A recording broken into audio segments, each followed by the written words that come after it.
Hello दोस्तों, कैसे हैं आप सभी? दुनिया में हलचल लगातार तेज हो रही है। कहीं युद्ध की आँच है, कहीं तेल की राजनीति है, कहीं भारत के पड़ोस में नई साजिश रची जा रही है, तो कहीं दुनिया की सबसे बड़ी अर्थव्यवस्था नए फैसलों से वैश्विक बाजार को हिला रही है। ऐसे में आज की इस रिपोर्ट में हम आपको एक-एक करके उन सभी बड़ी खबरों से अपडेट करेंगे जो सीधा भारत और दुनिया के भविष्य को प्रभावित कर सकती हैं। सबसे पहले शुरुआत करते हैं उस खबर से जिसका असर आने वाले दिनों में आपकी जेब पर भी पड़ सकता है। दोस्तों, पश्चिम एशिया में बढ़ते तनाव के बीच भारत ने एक बार फिर अपनी ऊर्जा सुरक्षा को प्राथमिक देते हुए बड़ा फैसला लिया है। स्ट्रेट ऑफ हॉर्मोज के आसपास जहाज़ों पर बढ़ते हमले और समुद्री खतरों को देखते हुए भारत ने अपने पुराने और भरोसेमंद साझेदार रूस से तेल खरीदने में भारी बढ़ोतरी की है। आंकड़े बताते हैं कि अप्रैल से जून की तिमाही में भारत के कुल कच्चे तेल का आयात रूस की हिस्सेदारी बढ़कर रिकॉर्ड स्तर पर 41% तक पहुंच गई है। यानी दुनिया जहां तेल संकट में फंसी है, वहीं भारत पहले से अपनी तैयारी मजबूत करता दिखाई दे रहा है। लेकिन दोस्तों, कहानी यहीं ख़त्म नहीं होती है, क्योंकि जिस समुद्र रास्ते से दुनिया का बड़ा हिस्सा तेल प्राप्त करता है, अब उसी क्षेत्र में एक और बड़ा संकट खड़ा होता दिखाई दे रहा है। ईरान समर्थित हूती विद्रोहियों ने सऊदी अरब के खिलाफ समुद्री नाकाबंदी का ऐलान कर दिया है।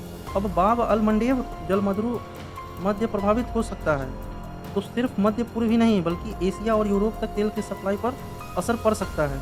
विशेषज्ञ मान रहे हैं कि अगर हालात और बिगड़ते तो कच्चे तेल की कीमत में नई तेजी देखने को मिल सकती है और इसका सीधा असर भारत के समेत पूरी दुनिया की महंगाई पर पड़ेगा। अब जरा भारत के पड़ोसी बांग्लादेश की तरफ रुख करते हैं, जहां एक के बाद एक ऐसे घटनाक्रम सामने आ रहे हैं जिन्होंने नई दिल्ली की चिंता बढ़ा दी है। रिपोर्ट के मुताबिक भारत विरोधी सोशल मीडिया पोस्ट करने वाले 2 पत्रकार को बांग्लादेश ने भारत के राजनयिक जिम्मेदारियां सौंप दी है। आधिकारिक घोषणा के बाद दोनों ने अपने पुराने सोशल मीडिया पोस्ट भी हटाने शुरू कर दिए हैं। लेकिन सवाल यही उठ रहा है कि आखिर ऐसे लोगों को इतनी महत्वपूर्ण जिम्मेदारी क्यों दी गई है? नहीं, अब यहीं से कहानी एक नया मोड़ लेती है, क्योंकि भारत में चल रहे इसी आंदोलन पर अब विदेशी मीडिया ने खुलकर रिपोर्टिंग करने लगी है। न्यूयॉर्क टाइम्स ने इसे प्रधानमंत्री नरेंद्र मोदी के लिए राजनीतिक चुनौती बताया है।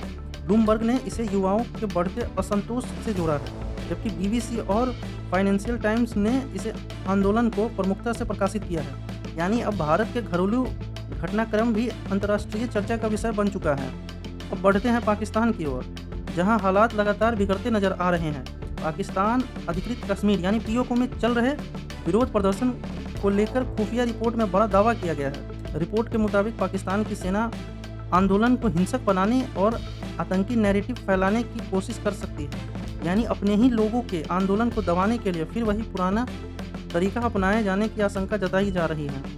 उधर सिंधु जल संधि को लेकर भी पाकिस्तान लगातार अंतर्राष्ट्रीय मंचों पर समर्थन जुटाने की कोशिश कर रहा है, लेकिन भारत ने साफ कर दिया है, जब तक सीमा पार आतंकवाद बंद नहीं होता तब तक इस संधि को बहाल करने का कोई सवाल नहीं उठता है। इतना ही नहीं, कनाडा ने भी पाकिस्तान की इस अपील का समर्थन करने से इनकार कर दिया है। यानी कूटनीति मोर्चे पर भी पाकिस्तान को लगातार झटका मिल रहे हैं।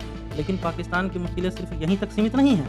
एक तरफ पीओके के आतंक से जुड़े संगठन के साथ राजनीतिक गठबंधन की खबर सामने आई है, तो दूसरी तरफ कराची में HIV संक्रमण के मामले तेजी से बढ़ रहे हैं। बलूचिस्तान में लोग पीने के पानी के लिए सड़कों पर उतर रहे हैं और देश के क्रिप्टो करेंसी को लेकर भी धार्मिक विवाद छिड़ गया है। यानी आर्थिक संकट, राजनीतिक अस्थिरता और सामाजिक चुनौती तीनों एक साथ पाकिस्तान को घेरती दिखाई दे रही हैं।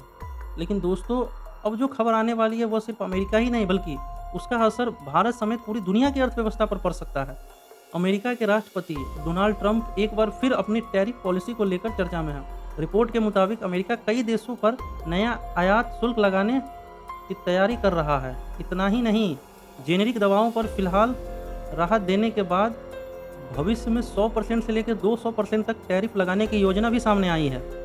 दूसरी ओर कनाडा से आने वाली कई उत्पादों पर 50% तक आयात शुल्क लगाने का भी ऐलान किया गया है। विशेषज्ञों को मानना है कि अगर ये फैसले पूरी तरह लागू होते हैं तो दुनिया की सप्लाई चेन, दवाइयों की कीमतें और अंतर्राष्ट्रीय व्यापार पर बड़ा असर देखने को मिल सकता है। दोस्तों, व्यापार की इस लड़ाई के बीच युद्ध का मोर्चा भी लगातार गर्म होता जा रहा है।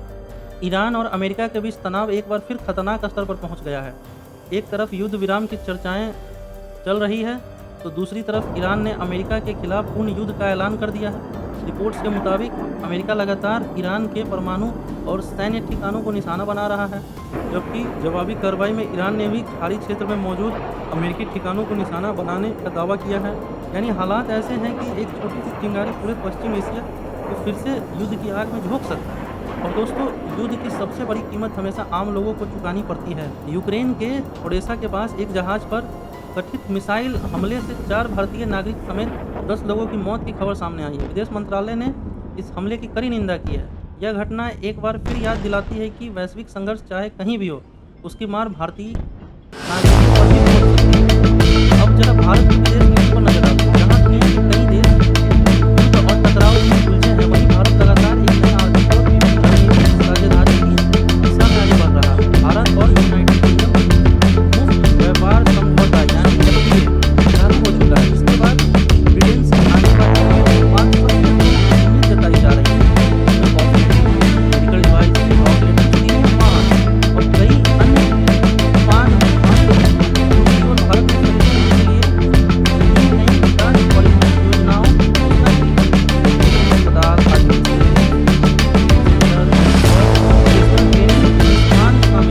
इससे एक बार फिर भारत ने दुनिया को यह संदेश दिया है कि बस रणनीतिक साझेदारी नहीं बल्कि मानवीय सहयोग में भी बुद्धिमानी भूमिका निभा रहा है। दोस्तों, अब नजर अपने पड़ोसी नेपाल पर भी डाल लेते हैं। नेपाल सरकार ने अपने विभाजित हिस्से वाले एक रुपये को बदलने का फैसला किया है। पहले इस हिस्से पर भारत के लिपुलेख, कालापानी और लिम्पियाधुरा वाले क्षेत्र को नेपाल का हिस्सा दिखाया गया था। अब उसकी जगह नया डिजाइन लाया गया है। हालांकि 2 रुपये वाले हिस्सों पर विवादित नक्शा विभाग बना रहेगा। इस फैसले को भारत नेपाल संबंधों के नजरिए से अहम माना जा रहा है। और एक अच्छी खबर है, ब्रिटेन ने भारतीय नारायण को अपना पहला AI मंत्री नियुक्त किया है। बिहार के मुजफ्फरपुर में जन्मे कनिष्ठ नारायण अब ब्रिटेन की आर्टिफिशियल इंटेलिजेंस नीति की जिम्मेदारी संभालेंगे। यह उपलब्ध न सिर्फ भारतीय मूल के लोगों के लिए गर्व की बात है, बल्कि यह भी दिखाती है कि भारतीय प्रतिभाएं आज दुनिया के बड़े देशों में दुनिया तय करने में भूमिका निभा रहे हैं। तो दोस्तों, आज की ये तस्वीर अगर एक लाइन में समझते तो दुनिया इस समय 4 बड़े मोर्चों पर बदल रही है। पहला युद्ध और सुरक्षा, दूसरा व्यापार और टैरिफ, तीसरा ऊर्जा और तेल की राजनीति और चौथा बदलाव की समीकरण। भारत इन चारों मोर्चों पर बेहद रणनीति के साथ आगे बढ़ता दिखाई दे रहा है।